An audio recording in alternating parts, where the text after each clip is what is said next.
ketë një marshim drejt disa institucioneve pasi fillimisht protestuesit kanë qëndruar përpara kryeministrisë, aty ku ndodhen edhe këto incidentet para me flakadan e bomba Molotov.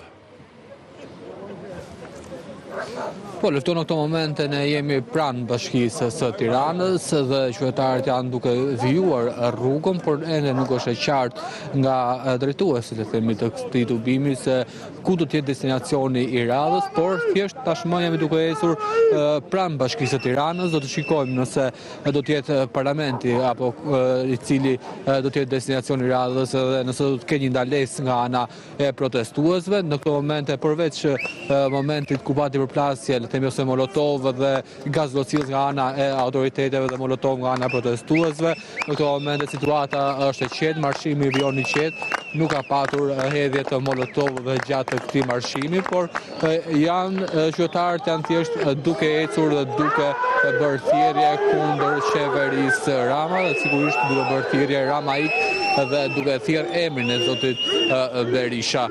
Deri më tani vijon të jetë e qetë situata, është një marshim i qetë, përpos të faktit, si e thash, të përplasjes së fillimshme para kryeministrisë. Do të shikojmë nëse do të ketë institucione të tjera që do të drejtohen protestuesit apo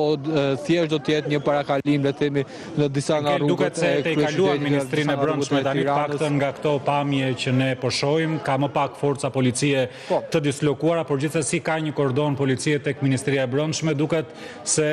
po shkojnë drejt çeshit Skënderbej, Bashkisë Tiranë, na tregon më qartë se ku po drejtohen protestuesit. Po,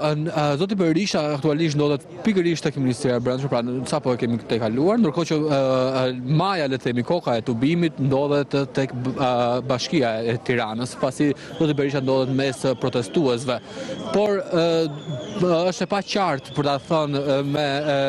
qartësi, pra nëse do të jetë parlamenti ose jo, pasi edhe vetë deputetët apo edhe vetë organizatorët në këto momente nuk janë të qartë se kush do të jetë destinacioni dhe ndalesa e radhës e zotit Berisha, por është thjesht një marshim duke ecur rrugës dhe duke përshkruar këtë rrugë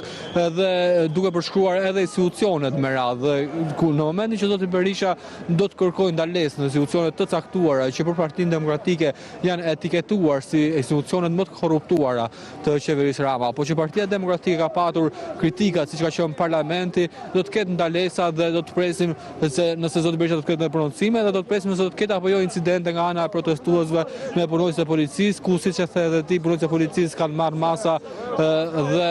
janë vendosur për të ruajtur rendin. Ndërkohë ka hedhje të fshekzjarëve në drejtim të punonjësit të policisë këtu pranë Bashkisë së Tiranës, vijon të hedhin Molotov qytetarët. Intensive, fshekzjarët dhe molotovët që po hidhen aty midis Bashkisë Tiranë dhe institucioneve të tjera, shërbime një pasnjëshme pranë Ministrisë së Brendshme, më tej është Ministria e Infrastrukturës, ndërkaq ku po hidhen fshekzjarë dhe molotov. Shpërtimet një pasnjëshme. Në këtë pjesë të institucioneve ka më pak forca policie, ato janë planizuar më tepër tek hyrja e parlamentit e përpara kryeministrisë. Fakt që në një moment ku fshekzjarri u drejtua nga protestuesit, po edhe nga ana e jon, nga ana e medias, ka qenë fshekzjarri të dalë jashtë kontrollit pasi protestuesit i hedhin dhe më pas largohen. Ka patur edhe fshekzjarre dhe molotov në drejtim të institucioneve, por gjithashtu ka patur edhe në drejtim të protestuesve, edhe pse jo e qëllimshme, por në momentin që hidhen fshekzjarret dhe lihen në tokë, ato lëvizin në mënyrë të pa kontrolluar dhe tashmë shohim flakët dhe molotovët hedhur përpara Ministrisë së Infrastrukturës. Enkel, këtu duket se ka qenë pikësynimi i opozitës.